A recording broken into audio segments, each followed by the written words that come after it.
समझ लेते हैं, है ना। मान लो आप there are two physical quantities. Physical quantities किसे कहते हैं? The quantity that can be measured, है ना। और लंबा चौड़ा डिफिनेशन भी है, the quantities which are used to explain the principle of physics are called physical quantities. Simple कहो, the quantities that can be measured are called physical quantity. Mass is a physical quantity because you can measure mass, length, time, momentum, force, these all are physical quantities. Current, because you can measure these quantities, है ना। Beauty major कर सकते हो, कितना KG, कितना ton, नहीं कर सकते हो आप, नॉट अ फिजिकल क्वांटिटी, है ना। तो मान लो आप कि there are two physical quantity, X है और वाई है। एक है एक्स और दूसरा है वाई, ठीक है ना। तो एक्स जब वैरी करता है ना तो वाई भी वैरी करता है, ठीक है ना। इनका रिलेशन बहुत सिंपल बता रहे हैं। ये दो फ्रेंड्स है, एक आरोनी है और दूसरा रितिका। क्या नाम है तुम्हारा? रितिका। रितिका के पास है। तो ये मान लो कि रितिका हो गई, ये आरोनी हो गई, ठीक है ना। ये रितिका का बर्थडे जो है ना वो 1 अप्रैल को है। कब है? 1 अप्रैल को उसका बर्थडे है। आरोनी का बर्थडे जो है वो 5 मई को है। कब है? 5 मई को है। हो गया। ये दोनों फ्रेंड्स में रितिका अपने बर्थडे पे आरोनी को बुलाती है और बुला करके इसे 0 चॉकलेट देती है। कितना? 0 चॉकलेट देती है, ठीक है। एक्स को कितना मिला? 0 मिला, ठीक है। अच्छा, ये अब वाई जो है ना ये भी अपने बर्थडे पर बुलावेगा, बाद में आया इसका बर्थडे, और ये कितना देर देगी ये डिपेंड करता है कि इसको कितना मिला था, है ना। वो गिफ्ट देखते हुए काम होता है। तो ये भी इसको 0 देती है, इससे को 0 देती है ना। अगले बार थोड़ी शर्मिंदगी महसूस करती है लड़की और इसको 1 चॉकलेट देती है ना। ये थोड़ी बेवकूफ है, इसको 5 दे रही है। अगले बार इसको 2 दे रही है, ये सीधा 10 दे देती है। ये 3 दे रही है, ये 15 दे रही है, ये 4 दे रही है, ये 20 दे रही है, ये 5, ये 25। अब फिर कभी यदि ये 2 देगी तो ये 10 देगी। ये इनका बीच का रिलेशन है ना। तो आप कह सकते हो कि y is increasing with increase in x, y is decreasing with decrease in x, such that their ratio is always constant. देखो 25/5 क्या होगा? y बाई 5, 20/4 5, 15/3 5, 10/2 5, 5/1 5, और 0/0 नहीं, 0/0 इनडिटरमिनेट टर्म है, इसका वैल्यू नहीं पता, बाद में पढ़ोगे आप, है ना। ये 0 नहीं होता, याद रहेगा, ठीक है। 0/समथिंग 0 होगा, ठीक है। समथिंग बाई 0 इन्फिनिटी, और 0/0 नॉट डिटरमिनेट, है ना। तो हम कह सकते हैं कि if there are two quantities x and y such that y increases with increase in x and y decreases with decrease in x such that the ratio is a constant, then y is said to be directly proportional to x. Simple. तो y चूंकि सब video बना चुके हैं, short में कर देते हैं। तो y directly proportional to x, समझिए कब होता है? क्लियर हो गया? हम लिखा नहीं रहे हैं, वो जाकर यूट्यूब पर देख लोगे, टाइम लग जाएगा। अच्छा देखो जरा, यदि दो क्वांटिटी हम बताया थी कि डायरेक्टली प्रोपोर्शनल है तो इसका रेशियो कांस्टेंट होगा। तो y by x is a constant, y by x is a constant. आप इसे कह सकते हो। यदि यहाँ पर साइन किसका है? प्रोपोर्शनलिटी का है। हम इसको हटा सकते हैं, इक्वलिटी में बदल सकते हैं। कैसे बदलेंगे? हम कहेंगे y is equal to k into x, k into x, where k is constant of proportionality. तो यही है y by x equal to k, ठीक है ना। इसका बहुत ही प्रैक्टिकल एग्जांपल देख हम समझाए हुए हैं, आज ही जाकर देखना यूट्यूब पे, आप देख लीजिए।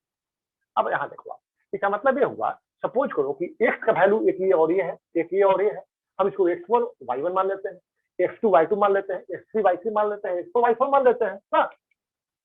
तो x का एक वैल्यू सपोज करो हम लेते हैं y का y1 बाई x1, फिर y2 बाई x2 ऐसे लेते हैं ना, ठीक है। तो सोचो कहीं से कोई वैल्यू ले ही कर लो, तो यहाँ क्या लोगे? 20/4 5 और 25/5 5 इक्वल हो रहा है ना, ये इक्वल हो रहा है ना, ठीक है ना। तो हम कह सकते हैं ऐसे कंडीशन में रखना कि यदि x y directly proportional x हो तो y1 by x1 is equal to y2 by x2, याद रहेगा, ठीक है। यदि डायरेक्टली प्रोपोर्शनल हो तो ये रिलेशन आपको याद रहेगा ना, ठीक है। इनवर्सली प्रोपोर्शनल क्या होता है ना, इसका एग्जांपल हम देख लेते हैं, ठीक है ना। इनवर्सली में क्या होता है ना, फिर हम एक एग्जांपल आपको दे रहे हैं, बेटर रहेगा हम इसको थोड़ी समझने की कोशिश करें, ठीक है। तो सपोज करो आप यहाँ पर x है, यहाँ पे y है, हो गया, ठीक है। ये इस पर जो है ना एक्स का बर्थडे आता है, बुलाती है वाई को, और बुला के इसको ये 1 चॉकलेट देती है। कितना? 1 चॉकलेट देती है, ठीक है। अब रितिका को लगता है कि भाई दोस्ती तोड़ देगी, एक ही चॉकलेट दे रही है, बहुत कम दे रही है। रितिका बुलाती है अपने बर्थडे पे, सीधा कितना देती है? 20 चॉकलेट, है ना। दोस्ती बात है, 20 चॉकलेट देती है, ठीक है ना। अच्छा, अगले बार थोड़ी सी शर्मिंदगी महसूस करती है ये लड़की, इसको 2 चॉकलेट देती है, बढ़ा दी, चलो 2 दे रहे हैं। अब इसको लगता है ना कि 2 दे ही रही है तो हम इतने ज्यादा खर्च करें, मेरे पास आ ही रही है, थोड़ा कम भी दे सकते हैं ना, इसको 10 दे रही है, ठीक है ना। नेक्स्ट ईयर इसको मान लो 4 दे रही है, अब ये घट रही है, ये 5 दे देती है, ठीक है ना। अब एक को लगता है कि कहीं दोस्ती तोड़ रहे भाई, बहुत कम हो गया धीरे धीरे, और बढ़ाती है, इसको 5 चॉकलेट दी, ठीक है। अब वाई जो है ना इसे 4 चॉकलेट दे, ठीक है ना। अगले बार ऐसा होता है, इसको 10 चॉकलेट दी, अब वाई इसको 2 दे रही है। अब ये बढ़ा के 20 कर दी, तो ये इसे 1 चॉकलेट दी। हाँ बोलो अमित, कोई प्रॉब्लम है अमित? ठीक है, तो इनके बस 2 मिनट में तो एक सारा कर लेते हैं, फिर आगे बढ़ते हैं। तो इनके बीच का रिलेशन है, समझ गया आप इसे? यहाँ पर देखो जरा, Y decreases with increase in X, उल्टा हो रहा है ना। हाँ, यहाँ पे चलो, तो Y increases with decrease in X such that the product y into x is always constant. देखो y into x, 1 into 20 कितना होगा? 20, 2 into 10, 4 into 5, 5 into 4, 10 into 2, 20 into 1, always 20 होगा ना, ठीक है। तो ऐसा रिलेशन हो तो हम बोलते हैं कि ये इनवर्सली प्रोपोर्शनल है। याद रखना, प्रोडक्ट कांस्टेंट होना चाहिए, और उसमें क्या है, रेशियो कांस्टेंट होना चाहिए, क्लियर हो गया। तो हम इसे बोलते हैं y inversely proportional to x, ऐसे लिखते हैं, या y directly proportional to 1/x, ठीक है ना। और ऐसे में क्या होगा, y into x is equal to constant, simple कह सकते हो आप। यहाँ y is equal to k into 1/x भी कह सकते हो, या y into x is equal to k, simple. या y1 into x1 is equal to y2 into x2, है ना। मान लो x1 y1 है, तो 20 into 1 equal to 2 into 20, एक ही बात है ना, तो जैसा समझ गया। अच्छा, कैसे करो आप, तो क्या बोलोगे आप, देखो यहाँ y2 by y1 is equal to क्या होगा, x1 by x2, देखना यहाँ x1 by x2, यहाँ y2 ऊपर है तो यहाँ x1 ऊपर हो जाएगा, इनवर्सली प्रोपोर्शनल, क्लियर हो गया ना, ठीक है ना, क्लियर हो गया। यदि हम ग्राफ प्लॉट करें तो याद रखो, आप प्लॉट करके वो देखने का टाइम नहीं है, लेकिन याद रखना कि ग्राफ कुछ इस तरह का आएगा, ऐसा। जैसे जैसे दूर जाओगे इसके बीच कम फैलता जाएगा मुंह, देख रहे हो ना, ये ट्यूबवेल के मुंह जैसा है, देख रहे हो आप ऐसे, ठीक है ना। और डायरेक्टली प्रोपोर्शनल ग्राफ कैसा होता है, straight line passing through origin, straight line passing through origin, इतना फैक्ट याद रखोगे आप, क्लियर होगी बात। अब आते हैं हम डायरेक्टली यहाँ पे, लॉ ऑफ वेरिएशन क्या है, एक सेकंड देखो, there are 3 physical quantity A B and C, A B and C are 3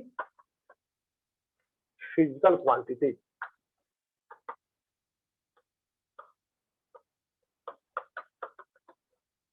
such that, पहला देखो, इसे क्या पढ़ोगे आप, बोलो। A is directly proportional, not proportional. A is directly equal to B when C is equal to constant. Simple, क्या हुआ, यहाँ पे आप 2 बातें ट्राई करो, A1 by A2 is equal to क्या होगा, B1 by B2, याद रहेगा आपको, ठीक है। और दूसरी बात दिमाग में रखो आप, जो इसका हो, यदि हम ए और बी के बीच ग्राफ प्लॉट करें तो ग्राफ की स्ट्रेट लाइन पासिंग कैसे भी रह सकता है, पास ना करे लेकिन ये बढ़ाने में पास करेगा, है ना, appear to be passing through origin, simple. तो क्लियर हो गया आपको। दूसरा देखो जरा, इससे क्या बोलोगे आप, when b is equal to, ठीक है ना। तो यहाँ पर क्या होगा, A1 by A2 is equal to क्या होगा, C2 by C1, याद रहेगा ना, C2 by C1, याद है ना, वहां पे Y1 by Y2, X2 by X1, चलो होगी बात, ठीक है। और यदि आप एक ग्राफ प्लॉट करो A और B के बीच, A और C के बीच, तो ग्राफ का शेप कुछ इस तरह का रहेगा, सेम रहेगा। और हमारा वीडियो देख लेना, उसमें डिटेल में एग्जांपल दिए हुए हैं, ठीक है। डेंसिटी मान लो आ रहा है कि यहाँ पर मान लो किसी ए जो है ना, ये मास है किसी मटेरियल का, गोल्ड का मास है, है ना। अब बी जो है ये उसका मान लो कि वॉल्यूम है, तो कांस्टेंट की डेंसिटी, तो गोल्ड जब तक मटेरियल रहेगा डेंसिटी को वैसे नहीं रहेगा। अब समझा गई बात। वन है कि A is directly proportional to B when C is constant. Two है A is inversely proportional to B when B is constant. हम इन दोनों को कंबाइन करके कुछ रिजल्ट निकाल सकते हैं, है ना। याद रखो जरा, combining 1 and 2, combining 1 and 2, we get A proportional to B into 1 by, हो गया। राइट साइड जो था ना उसका प्रोडक्ट ले लेंगे, तो B 1 by C था, तो B into 1 by C। When B and C both बोलो, यही पढ़ियो सर, both vary, ये तब अप्लीकेबल है जो दोनों वेरिएबल होगा तभी याद रहेगा, ठीक है, तभी अप्लीकेबल है, ठीक है ना। हम इसका एप्लीकेशन बहुत सारा आएगा, अभी चैप्टर में भी आएगा इलेक्ट्रिसिटी में, लेकिन बिना इसको जाने हुए, बिना समझे हुए टीचर जी को पढ़ा लेता है, आप पढ़ लेते हो, है ना। तो ये समझ के पहले आप तो ये लिख लो, रिजल्ट आ गया। अच्छा, यहाँ पे भी आप कह सकते हो कि A इज इक्वल टू क्या होगा, K into B by C, where K is constant of probability, और आप यहाँ से रिजल्ट ऐसे निकाल सकते हो, यहाँ therefore A1 by B1 is equal to, B ऊपर में है ना तो B1 बाई B2, और C यहाँ नीचे में है इंटू C2 बाई C1, याद रहेगा। करंट के बारे में पढ़ने के पहले हमें समझे चार्ज क्या होता है ना, चार्ज पढ़ चुके 9th क्लास में, बताओ चार्ज क्या है, व्हाट इज चार्ज, अरुण।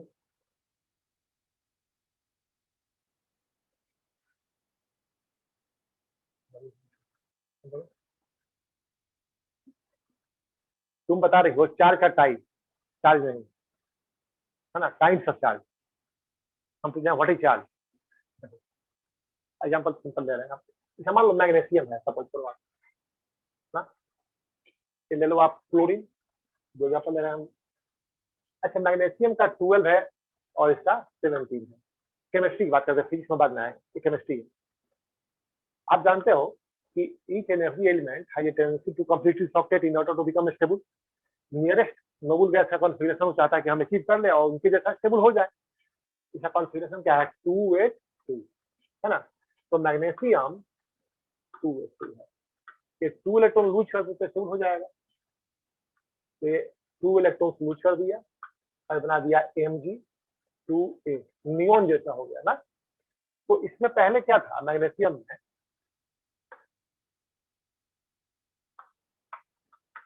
इसका एटॉमिक नंबर 12 है, मास नंबर 24 है ना।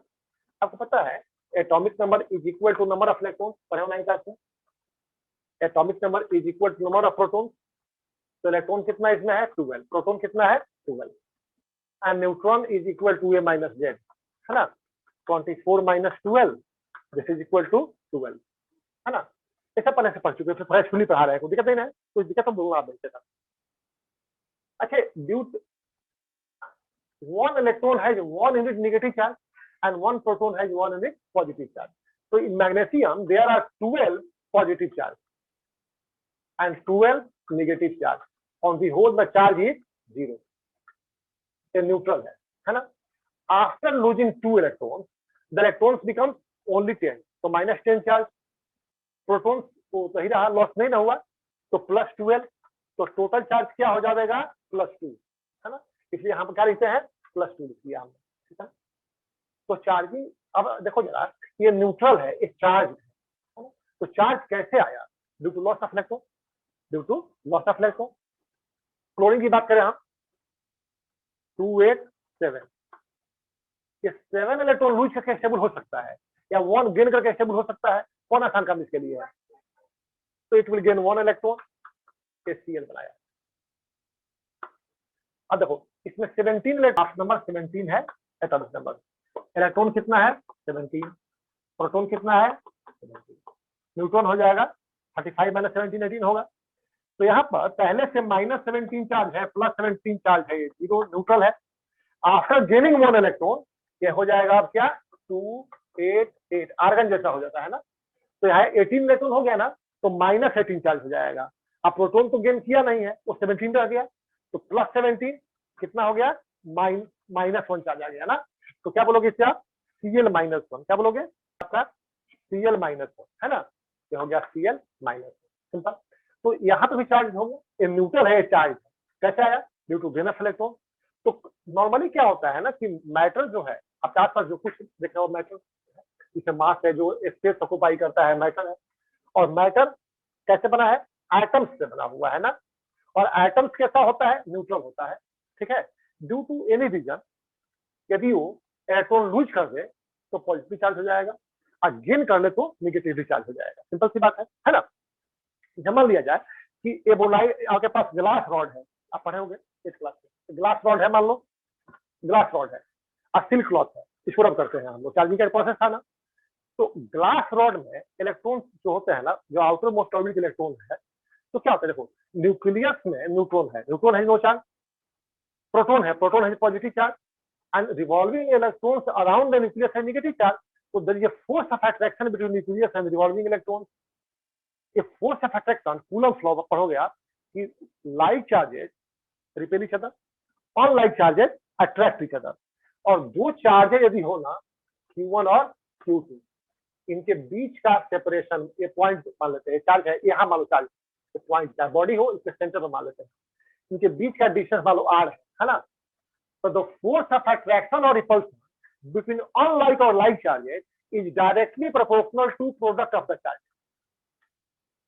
ठीक है, directly to product of the charges and inversely proportional to a square between the charges. क्या हो गया, तो चार्जेस के बीच का डिस्टेंस बढ़ेगा तो इनवर्सली प्रोपोर्शनल है, तो घटेगा ना। डिस्टेंस ऑफ सेपरेशन इंक्रीज कर दो तो फोर्स विल डिक्रीज, क्योंकि इनवर्सली प्रोपोर्शनल है, स्क्वायर से इनवर्सली प्रोपोर्शनल है, सेपरेशन डबल कर दो 1/4 फोर्स हो जाएगा, समझ बात। तो जो ऑर्बिट नंबर 1 का इलेक्ट्रॉन है वो मोस्ट टाइटली बाउंडेड है, आउटर मोस्ट ऑर्बिट का इलेक्ट्रॉन लिस्ट टाइटली बाउंडेड है, समझ बात। इसे आप वैलेंस इलेक्ट्रॉन बोलते हो, फिजिक्स में इसे हम बोलेंगे free and mobile electron, free electron बोल सकते हो आप। अब क्या होता है कि जब इसको रब करते हैं ना, तो free electron due to friction energy इसमें आती है, हीट एनर्जी गेन करता है, एनर्जी गेन करेगा तो जंप करेगा, ठीक है ना। तो लेस टाइटली बाउंडेड मटेरियल से जंप करेगा, जाएगा कहाँ, मोर टाइटली बाउंडेड वाले पे, ठीक है ना। तो ग्लास रॉड का इलेक्ट्रॉन लेस टाइटली बाउंडेड है और सिल्क क्लॉथ का इलेक्ट्रॉन मोर टाइटली बाउंडेड है ना। तो रब करने के बाद ग्लास रॉड लूजेज इलेक्ट्रॉन और silk cloth gains electron. So glass rod becomes positively charged due to deficiency of electron, due to loss of electron, and silk cloth becomes negatively charged due to excess of electron, due to gain of electron. समझ बात। तो आप एक बात कर सकते हो कि charge is that property of a body which is acquired due to loss or gain of electron, लेकिन इतने से नहीं होगा, थोड़ा सा और कुछ करना होगा। अभी आपने देखा कि यदि कोई पहले से इलेक्ट्रिकल चार्ज है और सिग्नल चार्ज लाते हैं तो रिपल्सन होता है, यदि अनलाइक चार्ज लागे तो अट्रैक्शन होता है। कुछ इलेक्ट्रिकल प्रॉपर्टी होती है मैटर में, हम पढ़ेंगे आगे कि a current carrying conductor has a magnetic field around it. कोई करंट कैरिंग कंडक्टर है, यदि एक कपड़ वायर है, करंट फ्लो कर रहा है, पॉइंट मैग्नेट ले जाओ, उसमें डिफ्लेक्शन होगा, फोर्स फील करेगा, तो मैग्नेटिक फोर्स कैसे लगेगा, ड्यू टू अदर मैग्नेट। तो हम मैग्नेट तो है नहीं, करंट कैरिंग कंडक्टर है, माने a current carrying conductor has a magnetic field around it. क्या हुआ, तो चार्ज में यदि चार्ज मोशन में है तो करंट हो गया, तो मैग्नेटिक फील्ड भी होता है। तो हम लोग चार्ज को ऐसे डिफाइन कर सकते हैं कि charge is that property of a body which is acquired due to loss और गेन ऑफ इलेक्ट्रॉन। पहली बात, matter produces and experiences electric and magnetic effect due to electric charge, simple, ठीक है। चार्ज लिखने line is that property of a body which is acquired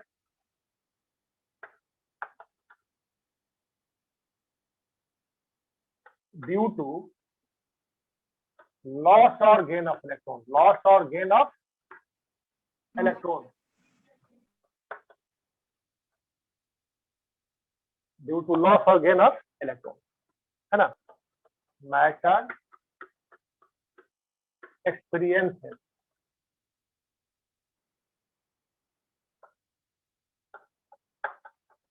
electric and magnetic effect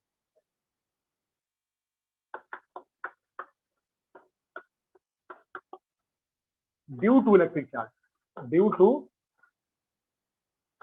electric charge.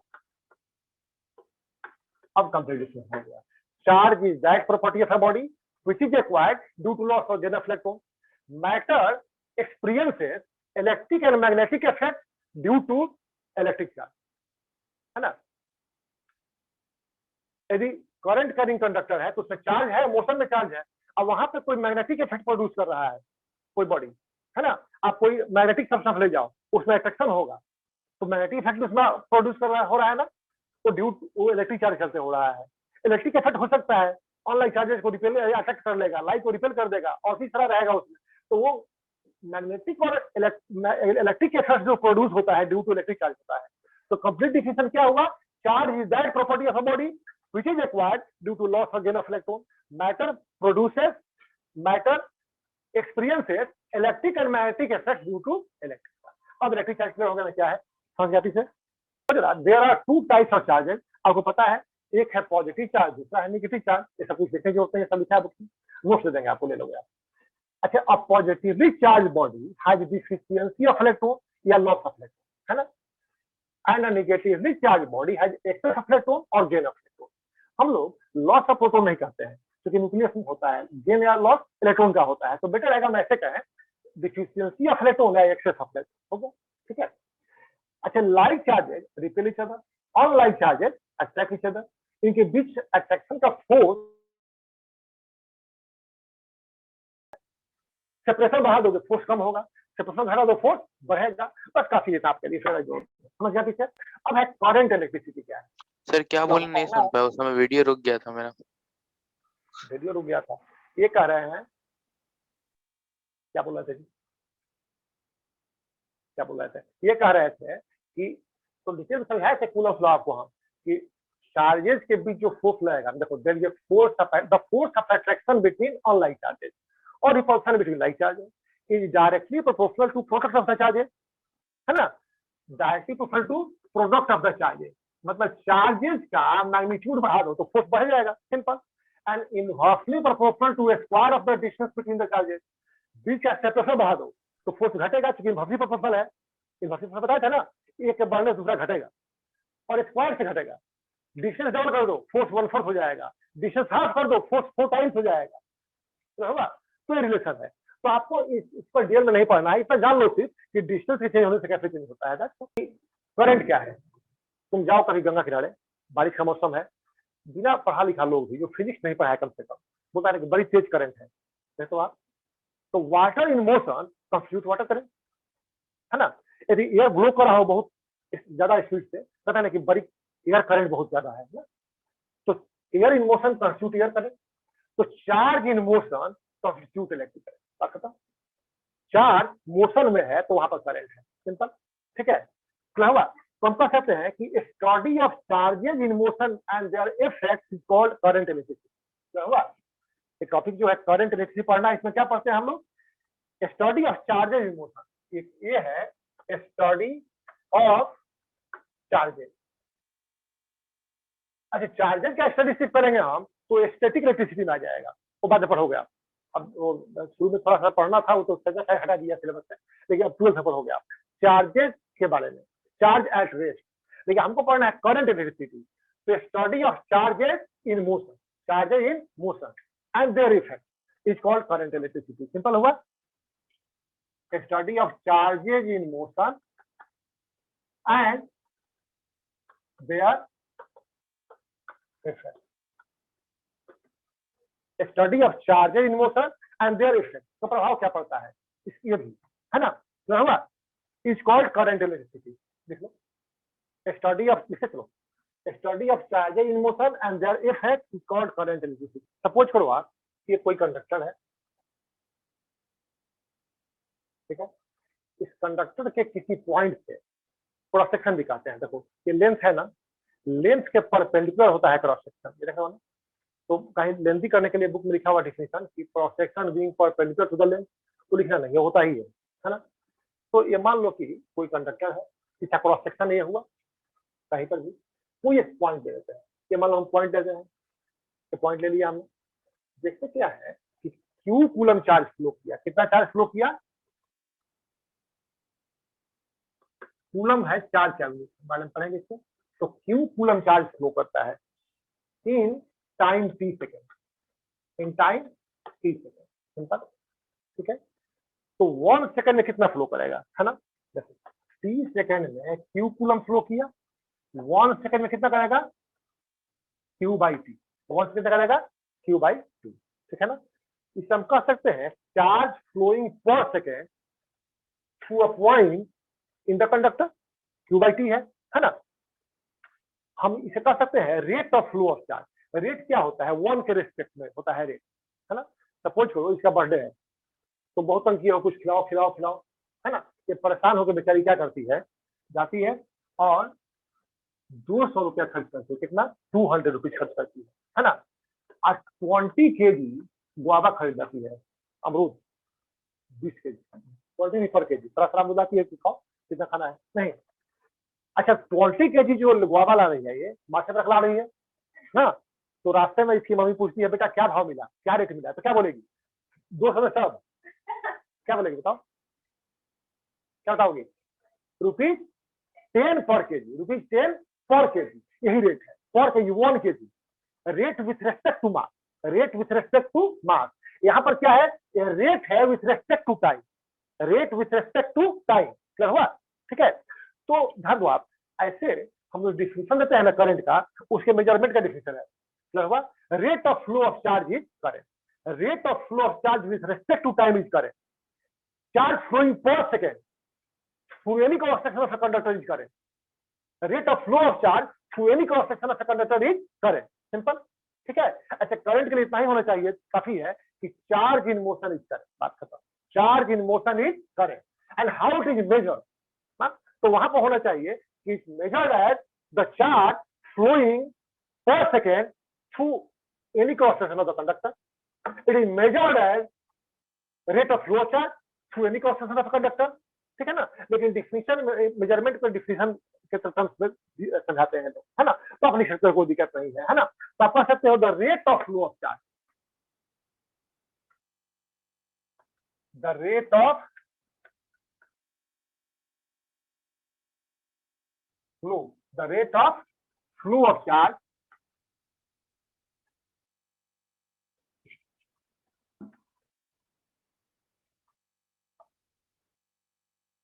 हो गया, the rate of flow of charge through any cross section, through any cross section of a conductor, of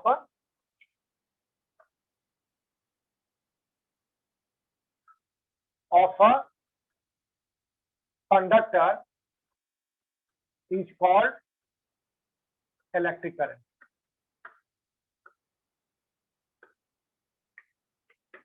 The rate of flow of charge through any cross section of a conductor is called electric current, है ना। कोई भी cross section हम लेते हैं, देखते हैं 1 second में कितना चार्ज फ्लो किया, उसमें rate of flow of charge, है ना। तो ये करंट हो गया, ठीक है। आप ऐसे ही कर सकते हो, charge flowing per second through any cross section of conductor is called current, charge flowing in 1 second through any cross section of conductor is called electric current. If Q charge flow, if Q charge flows through, देखो, if Q charge flows through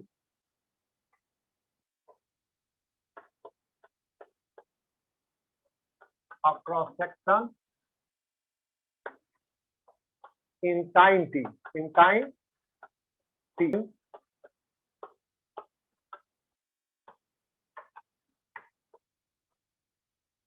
electric through a cross section in time t, then electric current I is given by, I is equal to Q by T, simple, माने current is equal to charge by time, charge by time, simple, charge by time, current is equal to charge by time। कैसे होता है explain कर चुके हैं अलग से, देखो यहाँ क्यू कूलम चार्ज फ्लो करता है यहाँ पर, है ना। क्यू कूलम चार्ज फ्लो करता है टी सेकंड में, है ना, टी सेकंड में। तो 30 सेकंड में क्यू कूलम फ्लो करता है, 1 सेकंड में करेगा क्यू बाई टी ना, इसी को बोलेंगे rate of flow of charge. तो आई क्या होगा, क्यू बाई टी, करंट क्या होगा, charge by time, simple.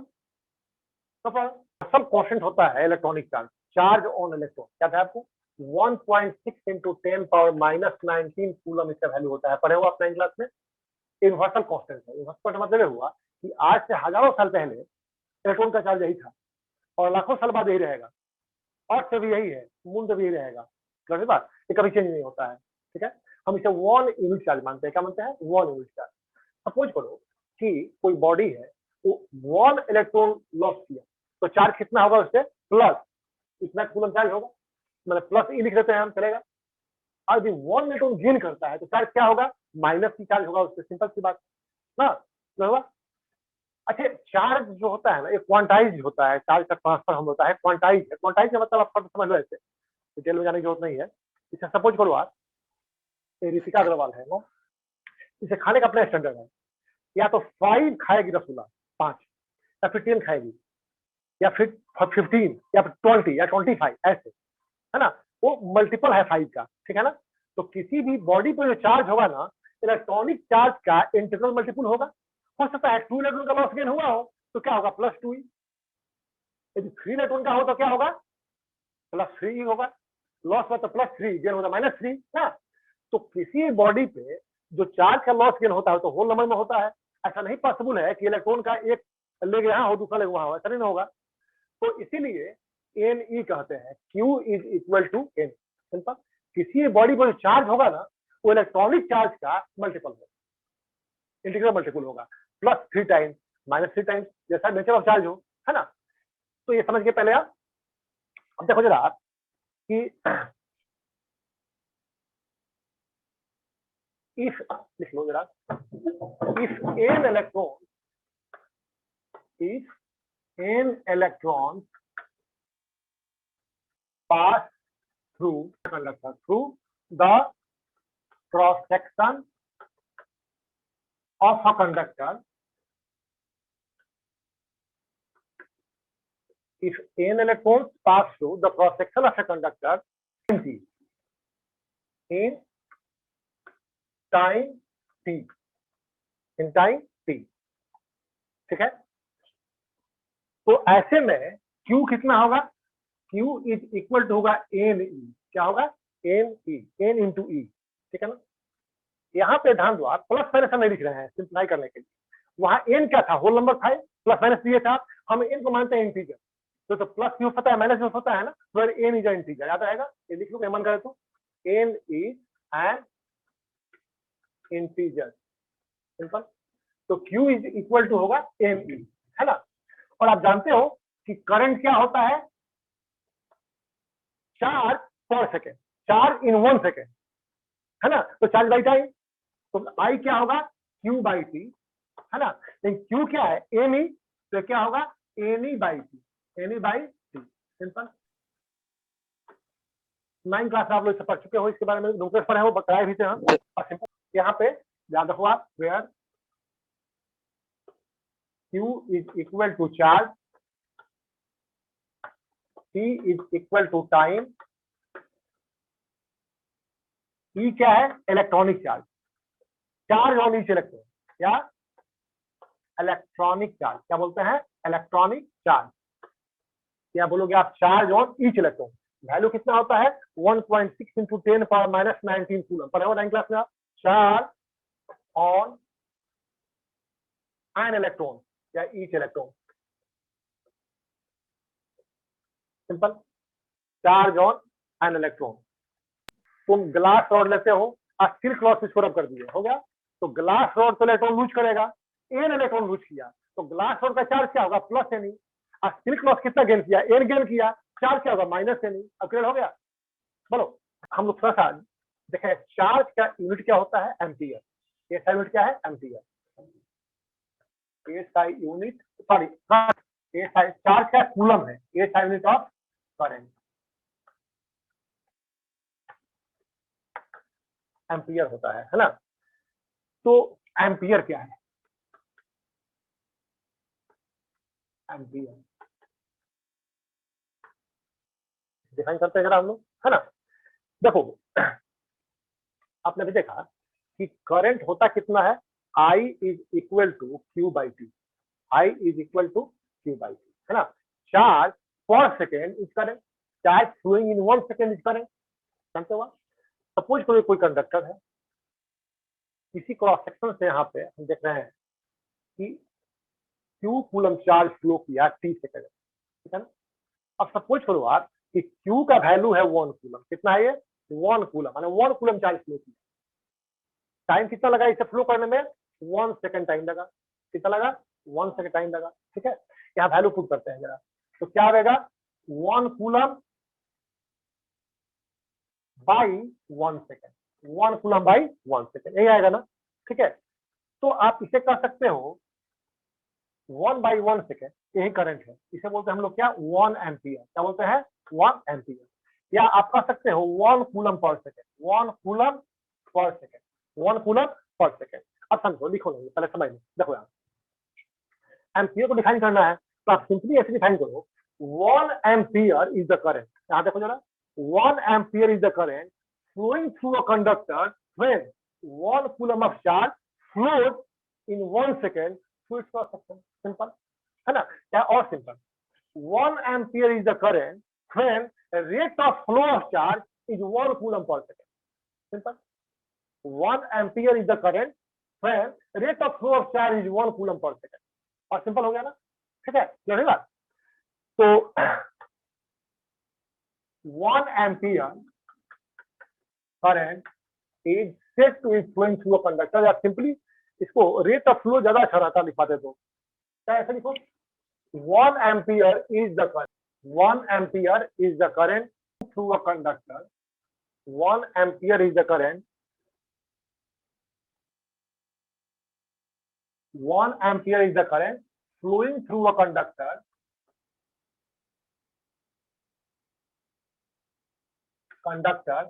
When 1 coulomb charge flows through it in 1 second. In 1 second. Simple. 1 ampere is the current. यहाँ देखो, I equal to Q by T है ना. 1 ampere is the current when 1 coulomb of charge flows through it in 1 second. Simple. क्या हो गया? ठीक है. या और सिंपल ऐसे बोल सकते हो आप, कोई जोड़ने की बुक का लैंग्वेज लिखे, 1 ampere is the current when rate of flow of charge is 1 coulomb per second. that is ये खाली लिख लो, ये इतना बस. That is 1 ampere equal to 1 coulomb by 1 second. याद रहेगा. That is 1 ampere is equal to 1 coulomb by 1 second. या 1 coulomb per second है. अब हम देखते हैं कूलम का डेफिनेशन देख लेते हैं ना, इन टर्म्स ऑफ एम्पियर, है ना. तो ये कोई आवश्यक नहीं देखना कि शॉर्ट टर्म देखो जरा एक बार. आपने देखा देखिए, I is equal to Q by T. हम लोग दे देंगे, सब कुछ दिखाने की जरूरत नहीं. I is equal to Q by, तो Q क्या होगा? I इंटू T ना. सपोज करो आप कोई कंडक्टर है, इसे 1 एम्पियर का करंट फ्लो किया किसी पॉइंट से. अब 1 सेकंड तक फ्लो किया. ये कितना? 1 सेकंड तक फ्लो किया. तो आप क्या बोलोगे? 1 एम्पियर इंटू 1 सेकंड बोलोगे आप. इसको बोलते हैं 1 कूलम. क्या बोलते हैं? 1 कूलम. ठीक है. तो यदि किसी कंडक्टर में किसी पॉइंट से, अच्छा through any cross section of conductor, 1 ampere का करंट, यूनिफॉर्म करंट, वो ज्यादा कम ना हो, uniform current of 1 ampere flows for 1 second, then जो चार्ज फ्लो करेगा उसे 1 कूलम है. सिंपल. हाँ, तो हम कह सकते हैं 1 coulomb is defined as the amount of charge. 1 coulomb is defined as the amount of charge. आपको नोट्स दे देंगे, इसे सब लिखाना नहीं है. स्टार्टिंग में सिखा दिया ताकि आपको डिफरेंट थोड़ा सा ये हो जाए, बहुत फास्ट ना हो. अब इसके बाद से नोट्स आपको दे देंगे, सब लिखा हुआ रहेगा उसमें, है ना. देखो, तो 1 coulomb is defined as the amount of charge which flows through a given cross section of a conductor, which flows through any cross section of a conductor in 1 second, if a uniform current of 1 ampere flows through it. ठीक है. किसी भी conductor के किसी भी cross section से यदि uniform current 1 ampere flow कर रहा, तो 1 सेकंड में जितना चार्ज फ्लो करेगा उसे 1 कूलम बोलेंगे. 1 coulomb is the amount of charge flowing through any cross section of a conductor in 1 second when a uniform current of 1 ampere is flowing through. Number of electrons in 1 coulomb charge, है ना.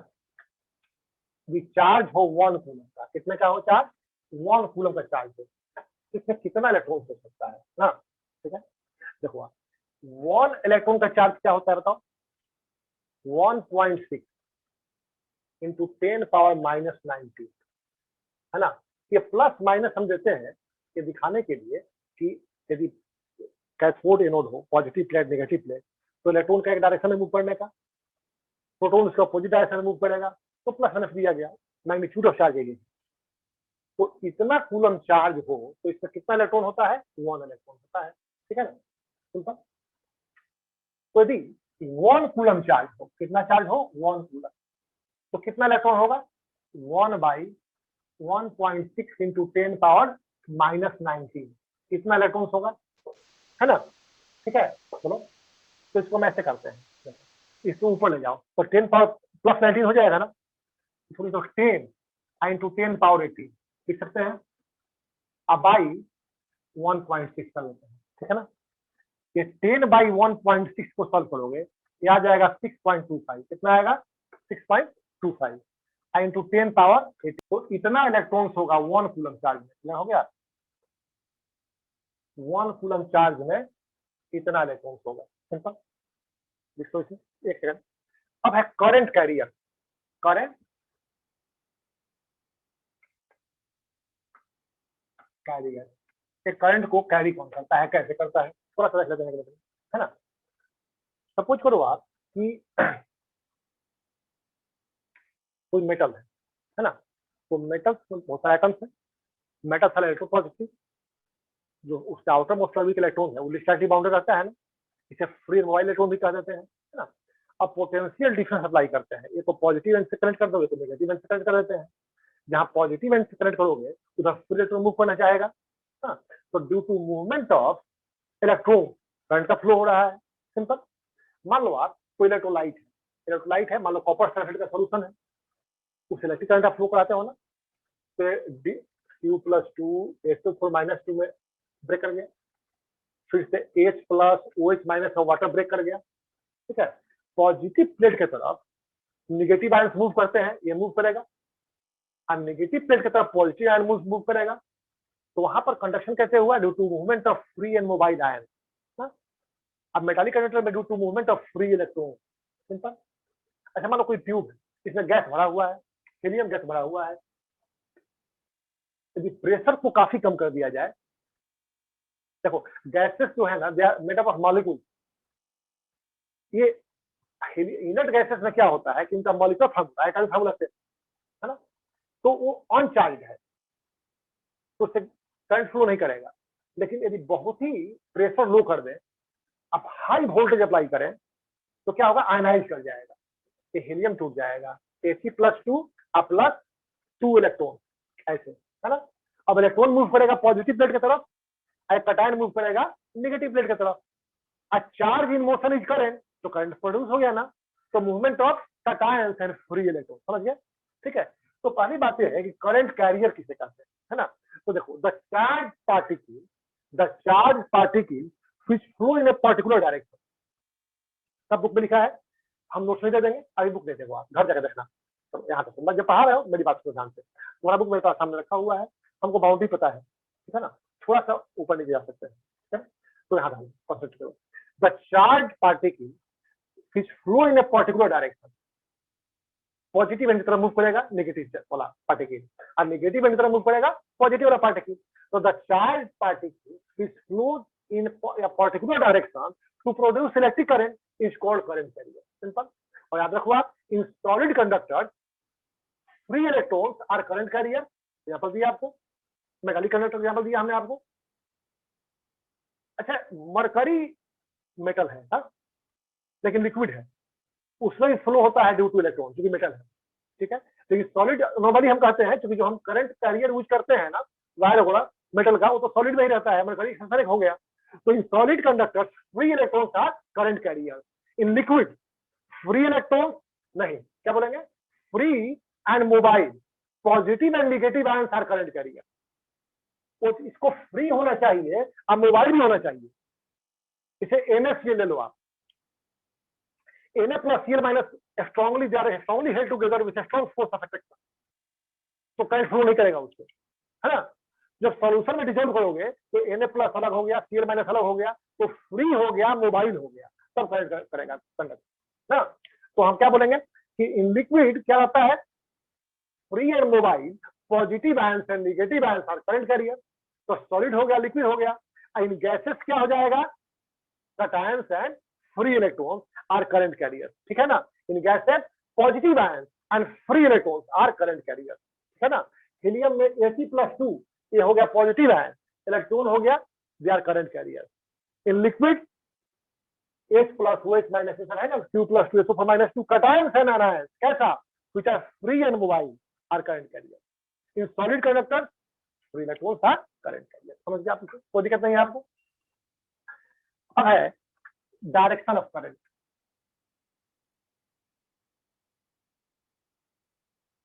तो हम लोग जो पढ़ते हैं ना solid conductors के बारे में, इसमें करंट फ्लो करता है due to movement of electron.